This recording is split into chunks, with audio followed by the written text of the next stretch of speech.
This is a how-to on the AEM Tru-Boost electronic boost controller install, and I suggest you go along with the wiki on 3SI, as well as there's a schematic that's floating around that kind of shows you how everything gets laid out and wired up, but I figured I'd just walk you through it. Everything's installed, so I'm just going to be pointing things out. So first of all, you have the gauge itself, and then on the back here you got the wiring harness, and you see two pieces branching off.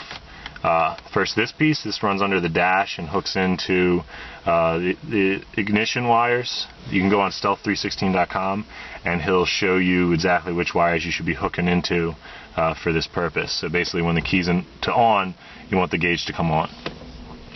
The second one is going to run through the firewall and actually go to the boost solenoid, the electronic boost controller under the hood, and it's see red and black, positive and ground. And then the third thing you see coming off of this gauge is the vacuum line, and that's how the gauge measures the boost pressure. So this hooks into the intake plenum. So the only two things, just to refresh, is the vacuum line and this wire where it's just the red and black, positive and ground, go through the firewall. This stays inside the cabin. So now we're going to go around under the hood and show you where these two pieces end up.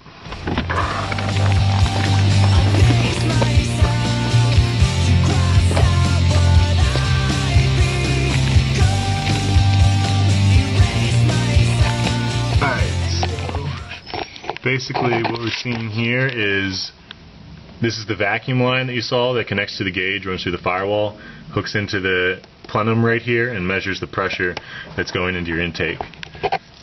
Then we have the actual solenoid, and you see two brown wires coming off of it.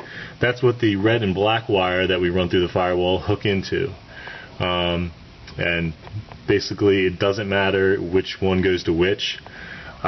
Just wire one of the red to one and one of the black to the other. Then when you get the kit, it's just going to come with this solenoid separate. These fittings won't be screwed in. So for the VR4 application, port 1 is going to get this muffler, it just basically bleeds off air. Port 2 is going to get a vacuum line that's going to run to your Y pipe. You see it kind of circling around here, and then come around the other side. This is where it hooks into your Y pipe, and basically the stock solenoid, which gets deleted, has a line running there, so you'll be able to just use that and it slides up and fits on nice. The third port is the one that's a little harder to see and understand when you start doing this, but basically it's running to a small fitting that's going to your two wastegates on the turbos. So this vacuum line runs down to this fitting, and on the stock setup you're going to have to delete one of the lines, so you would have to plug this, or you could get a T fitting, but basically it's three vacuum lines coming together that you need to connect. So you can kind of see down there that black cap, that's the stock one that I had to cap off.